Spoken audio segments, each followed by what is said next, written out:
So magandang araw sa inyong lahat, and today usapang change oil na naman tayo kasi it's been a while since nung last change oil ko. So medyo matagal na yun, mga 2,000 kilometers na siguro yung itinakbo ng motor ko since nung last change oil ko pa. Kaya ngayon is magpapalit na tayo ng langis sa ating motor. So ang ipapalit ko palang langis sa engine ng ating motor ay itong Castrol Power 1 na 10W40.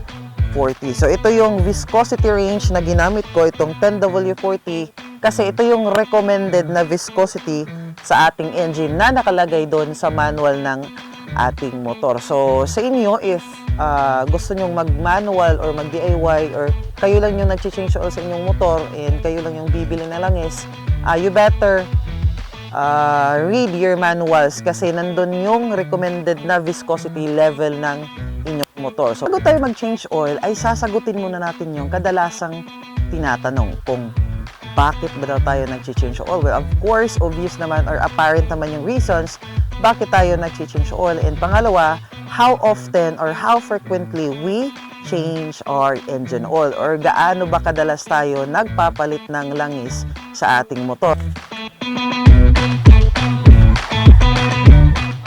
Ito dapat hindi nagkakalangis yung kamay nyo kasi may picnic dyan.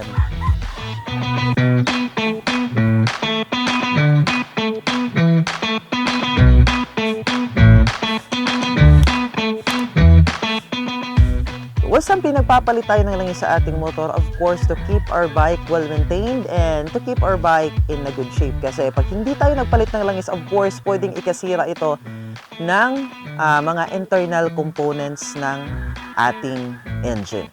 So as we use our bike over and over again, nagkakaroon ng degradation of oil ang ating mga engine oil. So basically, nagiging luma siya. From golden color, nagiging black siya. And meron siyang na-accumulate na mga dirts na nasa stock sa ating engine pag hindi tayo nagpalit ng langis. And yung mga dirt na yun, pwedeng ikasira ng ating internal components or internal components ng ating engine. So, but aside from those apparent reason, nagpapalit tayo ng langis kasi meron tayong tinatawag na engine oil oxidation. So basically, itong mga engine oil natin, depende sa klase na ating engine oil, ay nag-o-oxidize siya or basically nag-i-evaporate siya. So kaya nga may tinatawag tayo na fully synthetic and synthetic. Basically, mas maganda yung fully synthetic kaysa synthetic.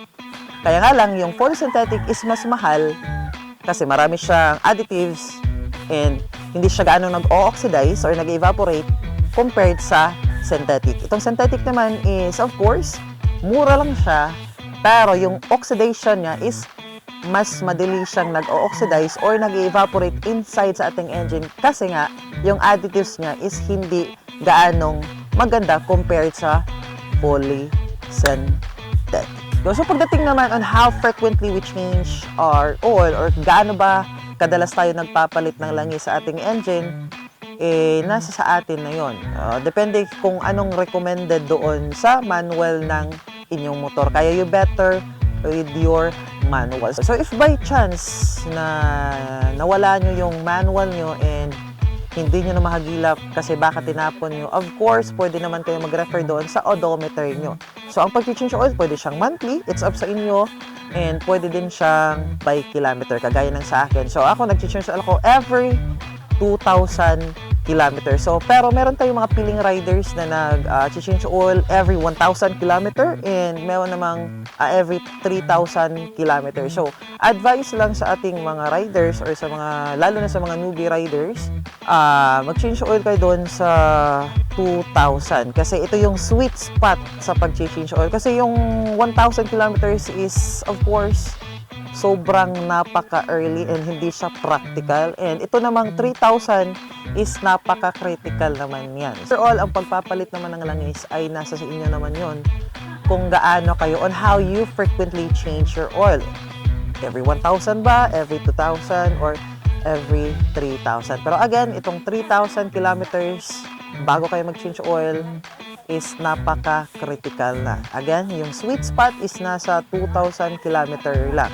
Yung 1,000 naman is masyadong early and hindi practical. Pero of course, kung marami kayong pera and wala kayong pagagastahan, mas maganda yung 1,000. Pero kung medyo nagtitipid kayo and safe pa rin naman yung bike nyo, ang sweet spot is nasa 2,000. Yung 3,000 kilometers, of course, hindi na yun recommended, lalo na kung daily use yung motor nyo.